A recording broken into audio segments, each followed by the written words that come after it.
Hello, everyone, and welcome back to Arcanum Power Source. This is Joshua Peter. This is a reading for June 2nd, 2020. Let's call it our ancestors. We welcome you, both known and unknown. We welcome all of our ancestors, both known and unknown, to this ceremony space. This invocation is inspired by Royal Mystic Tarot. Thank you, angels, archangels, divine pure white light, divine spirit, spirit guides, gods, and goddesses. Thank you so much for being present here to allow all of us to have the information we seek to assist us in remaining on our highest possible spiritual path. We thank you so much, Divine, for your blessings and all your beautiful messages, and we receive them in the love and light for which they are intended, and we thank you so much.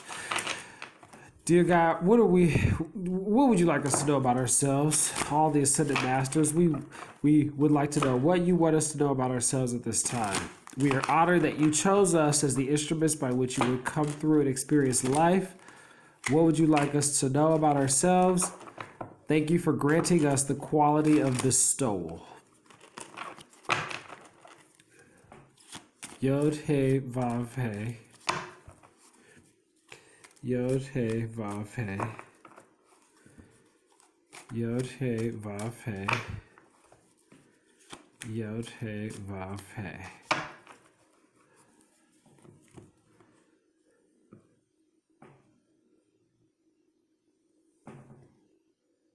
Peace to the family.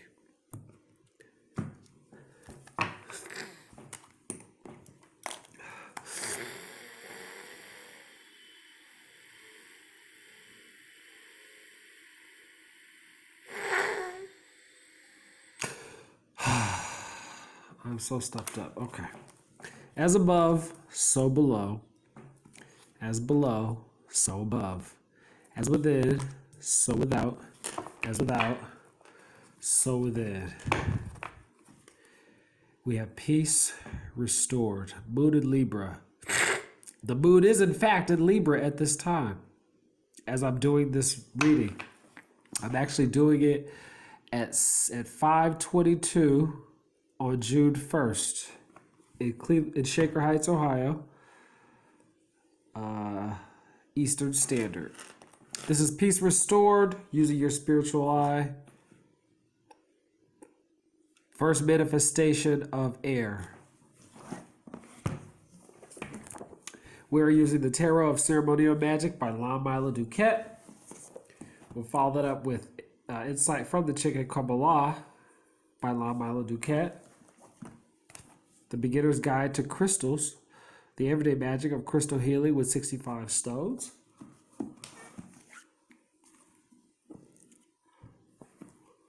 Excuse me, I had to yawn. The Holy Good Book.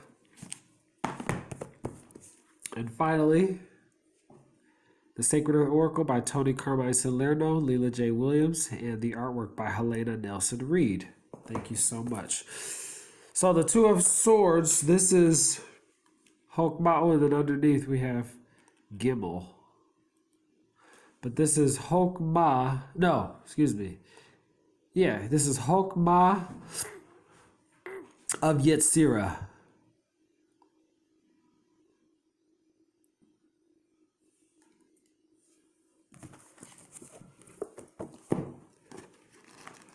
This is underlying energy.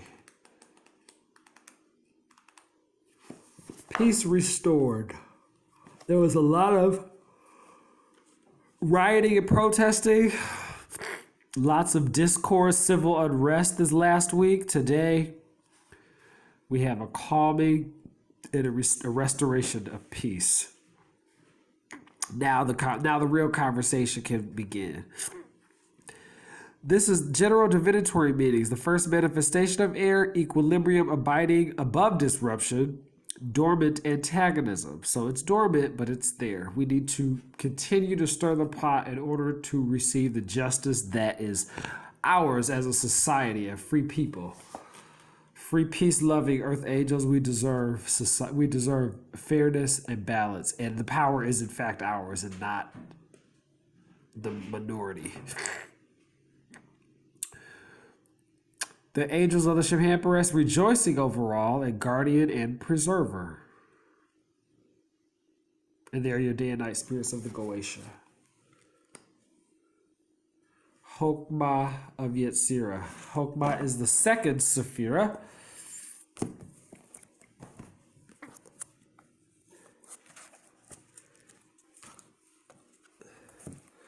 On the tree of life.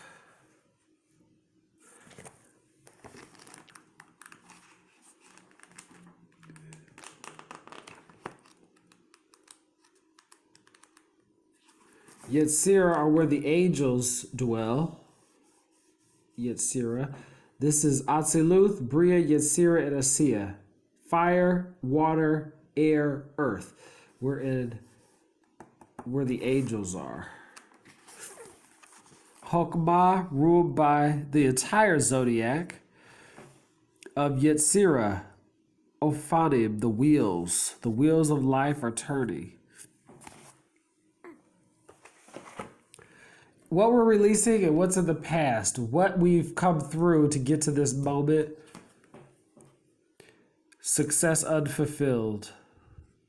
Seven of Pentacles. This has been coming out a lot in some of my readings. Excuse me. Some of my personal readings. This has been coming out a lot. This is Saturn in Taurus. I will say the grandfather or the father of Saturn is Uranus, and Uranus is in Taurus at this time. So maybe there's some movement occurring. Saturn is retrograding into Capricorn, another Earth sign, having dipped a little bit into Aquarius. If we're referring to tropical astrology and Vedic astrology, it's in Capricorn, dipping back into Sagittarius. But anyway, I digress. This is success unfulfilled. You put a lot of work into building something, and perhaps it's not ready to be harvested yet. But it's coming. Don't worry. You're almost there. Don't give up. So this is the seventh Sephirah. This is Yetzirah. No, I'm sorry. Netzach of Asiya. Netzach is the seventh Sephirah, ruled by Venus. Let me give you the diagram. Well, the sevens come from here. We'll get there in a minute.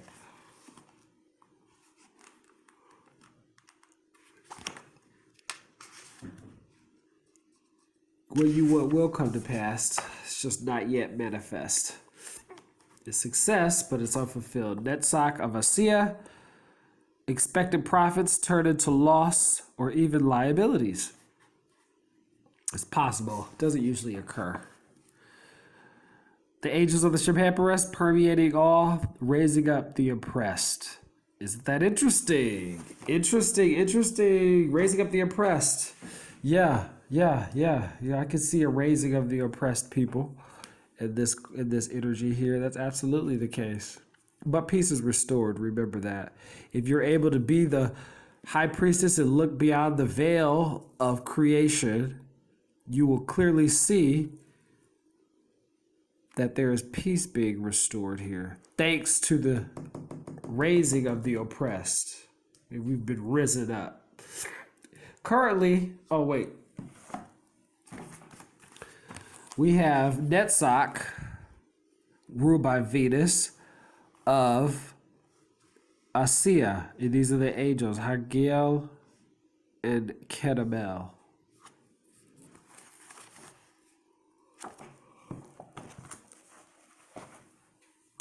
And presently, we have the Queen of Wands.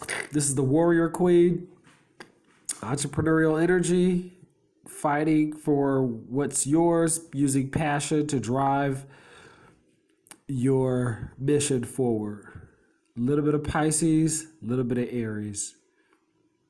Third decan of Pisces, first two decans of Aries.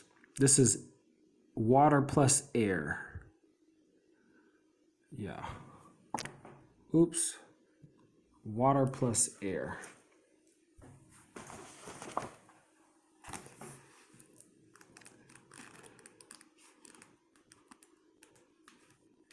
The Queen of the Thrones, the Queen of the Throne of Flame. Water of fire. Did I say water plus air? Water of fire. General divinatory meanings. This is a generous, attractive woman with a great capacity for love, but on her own terms. Sometimes fickle, obstinate, and melancholic. Constructive work under the guidance of another. The I Ching hexagram that is cast with this queen is number 17. Following supreme success, be considerate. If you would rule, I'm yawning. If you would rule, first learn to serve. The good angels are skilled and potent in the discovery, collecting, use, and intrinsic power of metals, and also in the combining of stones and their powers. What's to come? We have the King of Swords, or what they call the Prince of Swords in this deck. It's the King of Swords. This is Archangel Michael. Oh, God, I'm so stuffed up. It's Archangel Michael. A little bit of Capricorn, a little bit of Aquarius. This is Earth plus air. And what is he all about? Prince of the Chariot of the Winds, air plus air. I said Earth plus air, but I guess it's air of air. General divinatory meanings. An ambivalent young man, bright yet unfocused. A fanatic easily attracted to fads, cults, causes, and drugs. Can be overcautious, indecisive, and unreliable. Success possible, but only through the aid of an intelligence greater than your own. The I Ching hexagram that is cast with this particular king is number 57.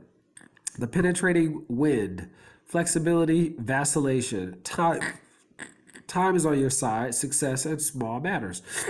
And the good angels are most skilled and effective in medicine and the cure of sickness. I am sorry, I am so stuffed. Oh. Crystals. What crystal do we want? Let's see in the back. Oh, here we go. Oh, yeah, that's appropriate. Tiger's eye. Very appropriate. This is protection, prosperity, and balance. Solar plexus, sacral, and root. Tiger's eye brings a healing equilibrium. The stone carries both the energy of the sun, its golden hue, and the earth, its rich brown color, combining masculine and feminine energies and creating a balancing effect. It will energize you when you're exhausted and calm you when you're overexcited. It stabilizes emotions and is also quite grounding. In ancient times, it was used to protect against the evil eye. And it still provides a shield deflecting negative energy or physical or emotional attack. It is also a stone of good luck and will attract prosperity. It's helpful when working with money or making financial decisions. Tiger's eye supports a balanced effect on the body's systems, optimizing health and well-being. Personality. Keep a piece of tiger's eye in your pocket to alleviate mood swings. For your home, it creates a balanced, centered household, particularly during times of transition. And for work, it attracts new businesses and helps in dealing with finances. So yeah, we could definitely benefit from the impact of this stone. Okay. Excuse me. We have the Holy Bible.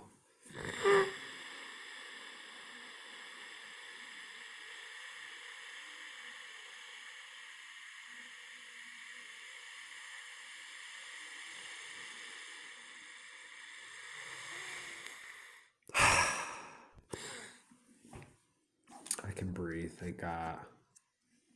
Oh, here we go. Back to the end of Revelation.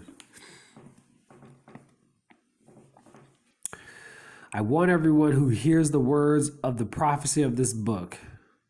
No, I don't want to read this one. I take my power back. I don't want to read this. I don't like that. Let's see. Here, 2 Chronicles or something.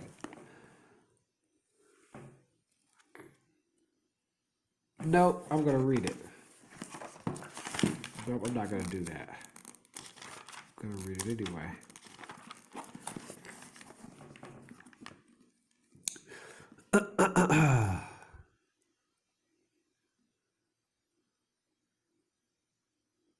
Here, I like this one. The Spirit and the bride say, "Come," and let everyone who hears say, "Come." And let everyone who is thirsty come. Let everyone who wishes take the water of life as a gift. There we go. That's good. The gospel of the Lord. And now we have our Sacred Earth Oracle.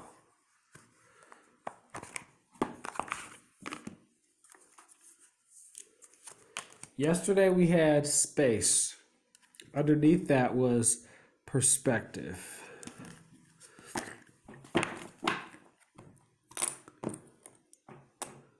Mother Gaia, we thank you for giving us these bodies, for giving us this beautiful environment by which we can learn ourselves better, develop our warrior strength, and support you in preserving your beauty, preserving your majesty, and preserving your power. Mother Gaia, what would you like us to know about ourselves so that we may continue to support you in your ascension process? Thank you for giving us these bodies, and thank you for granting us the quality of bestowal to enjoy the powers that exist on your earthly plane. What would you like us to know about ourselves at this time? Thank you so much, Mother Gaia.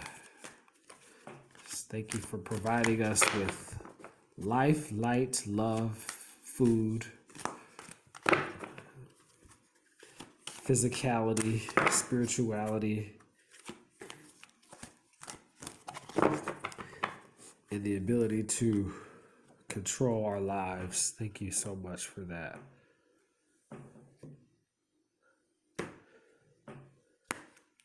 Thank you for keeping us in shape and giving us multiple opportunities to do the work.